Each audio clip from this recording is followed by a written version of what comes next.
Coucou, c'est Pauline. Aujourd'hui, je vais vous faire un question-réponse avec les questions que vous m'avez laissées dans l'avant-dernière vidéo. Tadam!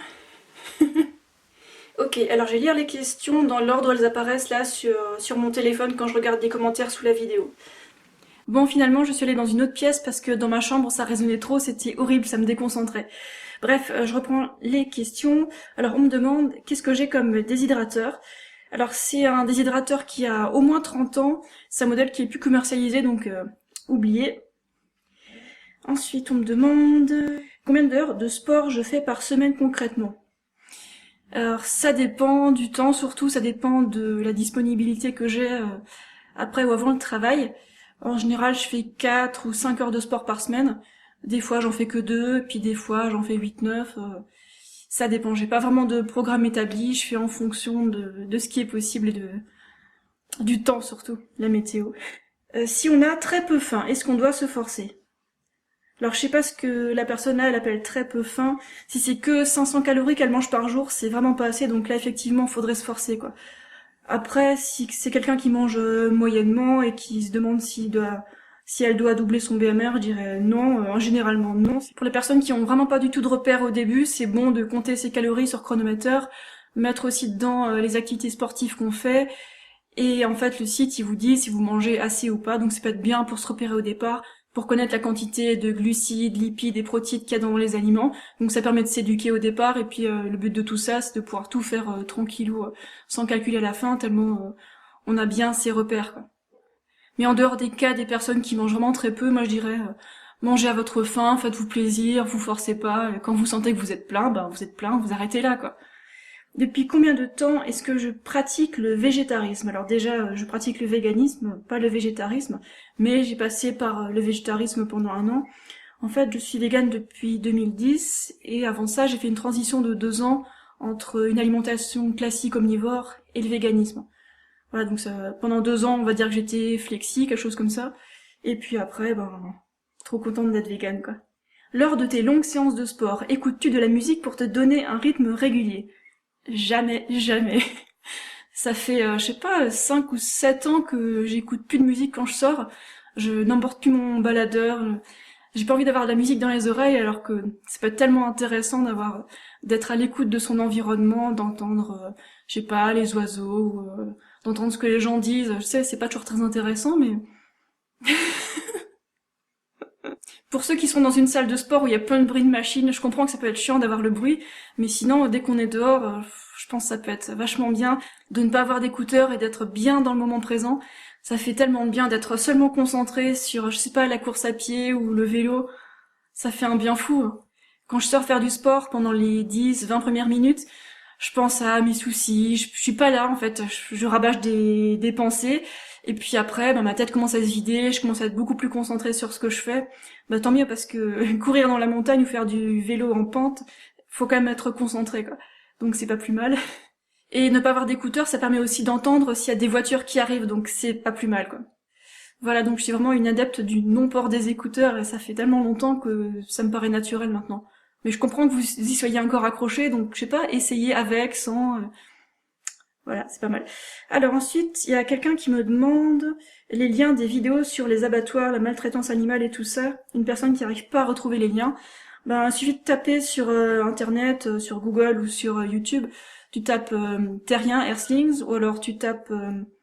c'est une vidéo de France Mutation attachée qui parle du lait. Alors je sais pas, le titre a changé, donc tape lait et France Mutation en un mot. Il y a encore Cowspiracy à voir.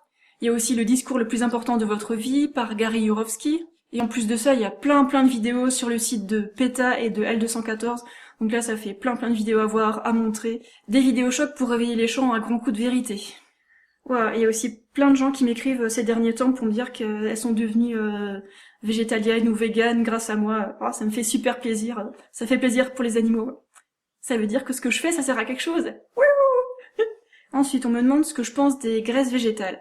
Alors vous me connaissez un peu, je pense maintenant, vous savez que je suis pas trop pour les huiles.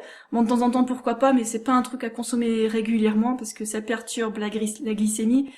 Je sais que les huiles ont bonne réputation en général, mais je les trouve vraiment pas intéressantes. Alors que les huiles, elles viennent d'où? Elles viennent des graines, des noix, enfin des oléagineux.